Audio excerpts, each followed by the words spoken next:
Hey hello welcome back to the movie review of Athiradi.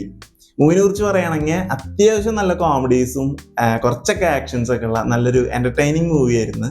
Tovino Thomas, Basil Joseph ഇവരെയാണ് ഈ മൂവിയിൽ എടുത്തു പറയേണ്ടത്. എൻറ്റയർലി ഡിഫറെന്റ് ആയിട്ടുള്ള ക്യാരക്ടേഴ്സ് ആണ് ഇവർ ഇതിൽ ഹാൻഡിൽ ചെയ്യുന്നത്. ടൊവിനോ തോമസിന്റെയും ബേസിൽ ജോസഫിന്റെ ഒരു 1 vs 1 ആണ് ഈ മൂവിയിൽ കാണാൻ പറ്റിയത്. ഇവർ തമ്മിലുള്ള ഒരു ഈഗോ ക്ലാഷ്, അതാണ് മെയിൻ പരിപാടി. ബേസിൽ ഇതില് ഒരു ചെറുപ്പം കോളേജ് പയ്യനായിട്ടാണ് വരുന്നത്.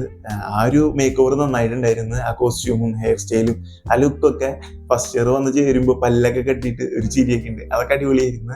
പിന്നെ ടൊവിനോന്റെ കാര്യം നോക്കുക വെച്ച് കഴിഞ്ഞിട്ടുണ്ടെങ്കിൽ ആളൊരു അത്യാവശ്യം ഒരു കല്യാണമൊക്കെ കഴിച്ച് കുട്ടിയൊക്കെ ആയിട്ട് ഒരു ഫാമിലി മാൻ ആയിട്ട് ജീവിക്കുന്ന ഒരാൾ ഒരു സംഗീതമൊക്കെ ആയിട്ട് പോകുന്നു. ആളുടെ ബാക്ക്ഗ്രൗണ്ടിൽ കുറച്ച് സ്റ്റോറിയൊക്കെ ഉണ്ട്. അങ്ങനെ ഒരു ക്യാരക്ടർ ആയതുകൊണ്ട് ഒരു നോർമൽ നാടൻ ക്യാരക്ടറാണ് ടൊവിനോ തോമസിൽ വരുന്നത്. രണ്ടുപേരും എൻ്റയർലി ഡിഫറെൻ്റ് ആയിട്ടുള്ള ക്യാരക്ടേഴ്സാണ് മുന്നുള്ള മൂവീസൊക്കെ വെച്ച് നോക്കുമ്പോൾ. ഫസ്റ്റ് ഹാഫ് കൂടുതലും ബേസിലാണ് കൊണ്ടുപോകുന്നത്. ആളുടെ ഒരു കോമഡിയും ഫണ്ണും കാര്യങ്ങളൊക്കെ അടിപൊളിയായിരുന്നു. നമുക്ക് അത്യാവശ്യം ചിരിക്കാനുള്ള കാര്യങ്ങളൊക്കെ ഈ മൂവിയിൽ കൊണ്ടുവന്നിട്ടുണ്ട്. അത് കൂടുതലും ഹാൻഡിൽ ചെയ്തിരിക്കുന്നത് ബേസിൽ തന്നെയാണ്. ബേസിൽ അറിയാലോ, അത്യാവശ്യം ഫൺ പരിപാടി പിടിക്കാൻ ബേസിൽ അടിപൊളിയാണ്. പിന്നെ അങ്ങനെ പോയി ഇന്റർവെല്ലിനോട് അടുക്കുമ്പോൾ ടൊവിനോന്റെ വളരെ സിമ്പിൾ ആയിട്ടുള്ള ഒരു എൻട്രിയാണ്. ടൊവിനോ വന്നതിന് ശേഷമാണ് കൂടുതൽ ഫൈറ്റും മാസ് പരിപാടികളൊക്കെ കൂടുതലുള്ളത്. ആ ഒരു കാറ്റഗറി നമ്മുടെ ടൊവിനോയാണ് കൊണ്ടുപോയിട്ടുള്ളത്. പിന്നെ വിനീത് ശ്രീനിവാസൻ വരുന്നുണ്ട് ഇതിൽ. റിയൽ ലൈഫിലുള്ള വിനീത് ശ്രീനിവാസൻ തന്നെയാണ് ഈ മൂവിയിൽ ഉള്ളത്. വിനീത് ശ്രീനിവാസൻ എന്ന സിംഗർ തന്നെയാണ് ഈ മൂവിയിലെ ക്യാരക്ടർ. ഇന്റർവെല്ലിന് ശേഷം ടൊവിനോന്റെയും ബേസിലിന്റെ ഒരു ഈഗോ ക്ലാഷ് തന്നെയാണ്. ആര് ജയിക്കും, ആര് പരിപാടി നടത്തുമെന്ന് അറിയാൻ വേണ്ടി നമ്മൾ ഇൻട്രസ്റ്റിംഗ് ആയിട്ട് കണ്ടുകൊണ്ടിരിക്കുക. അങ്ങനെ പിന്നെ ഈ മൂവിയിൽ കുറച്ചൊക്കെ ഇമോഷനും കാര്യങ്ങളൊക്കെ ഉണ്ട്. അതൊക്കെ വളരെ സിമ്പിൾ ആയിട്ടൊക്കെ കാണിച്ചു പോകുന്നുള്ളൂ. ഇമോഷനൊന്നും വലിയ കാര്യമായിട്ട് നമുക്ക് കണക്ട് ആവില്ല. വളരെ കുറച്ച് പാർട്ടേ അതൊക്കെ ഉള്ളൂ. അങ്ങനെ മൊത്തത്തിൽ നോക്കുക വെച്ച് കഴിഞ്ഞിട്ടുണ്ടെങ്കിൽ കോമഡിക്ക് കോമഡി ഉണ്ട്, ഫൈറ്റിന് ഫൈറ്റ് ഉണ്ട്, കുറച്ച് മാസൊക്കെ ഉണ്ട്, വില്ലനിസത്തിന് വില്ലനിസം ഉണ്ട്.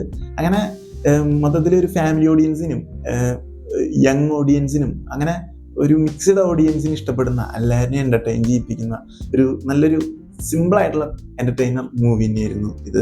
ടൊവിനോന്റെ ക്യാരക്ടർ ഇതിലൊരു വില്ലൻ ക്യാരക്ടർ പോലെയൊക്കെ തന്നെയാണ്. ബട്ട് അങ്ങനെ മൊത്തത്തിൽ വില്ലനാന്ന് പറയാൻ പറ്റില്ല. ഒരു അയ്യപ്പനും കോശിയൊക്കെ പോലെയാണ് ഈ ടൊവിനോ തോമസും ബേസിലും. രണ്ടുപേരുടെ സൈഡിലും അവരുടേതായ ന്യായമുണ്ട്. അതിന് വേണ്ടിയിട്ടുള്ള ഒരു ഈഗോ ക്ലാഷ് അതാണ് ഇതിൽ കാണിക്കുന്നത്. എൻഡിലോട്ട് എത്തുമ്പോൾ ഒരു ക്യാമിയോ വരുന്നുണ്ട്.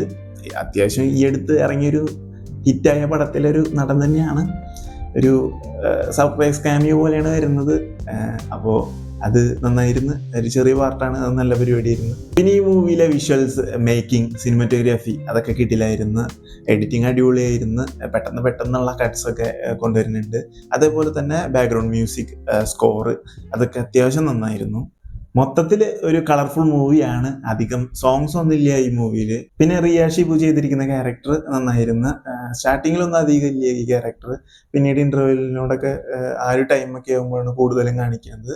പിന്നെ ഈ മൂവിയിൽ ഇവർ ചെയ്തു വെച്ചിരിക്കുന്ന ഒരു ക്യാമ്പസ് വൈബ് ഉണ്ട്, അത് അടിപൊളിയായിരുന്നു. സ്ഥിരം ക്യാമ്പസ് മൂവീസ് പോലെ അല്ല, കൂടുതലും ക്യാമ്പസിൽ തന്നെ ഫോക്കസ് ചെയ്യാതെ ക്യാമ്പസ് കൂടാതെ മറ്റു കാര്യങ്ങളൊക്കെ ഈ മൂവിയിൽ ഉൾപ്പെടുത്തുന്നുണ്ട്. അതേപോലെ ബേസിൽ ഈ കോളേജിൽ വന്ന് ചേർന്ന് കുറച്ച് മൂവി തുടങ്ങി കുറച്ച് കഴിയുമ്പോൾ തന്നെ അവൻ ഫൈനൽ ഇയർ ആവാണ്. ഈ ക്യാമ്പസിൽ കുറെ കാലങ്ങളായിട്ട് മുടങ്ങി നടക്കുന്ന ഒരു ഫെസ്റ്റ് ഉണ്ട്.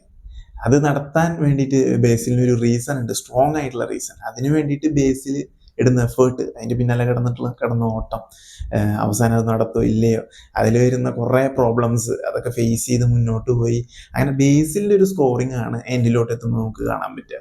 മൊത്തത്തിൽ നോക്കുക വെച്ചാൽ ഒരു ആക്ഷൻ കോമഡി എന്റർടൈനർ തന്നെയായിരുന്നു. ഈ മൂവി പോയി കണ്ടിട്ട് നമുക്ക് മൈൻഡൊക്കെ ഒന്ന് ചില്ലാക്കിയിട്ട് തിരിച്ചു വരാം. എന്തായാലും ഈ മൂവിനെ കുറിച്ച് പറയാനുള്ളത് ഇത്രയൊക്കെയാണ്. അടുത്തൊരു മൂവി ആയിട്ട് കാണാം. ബൈ.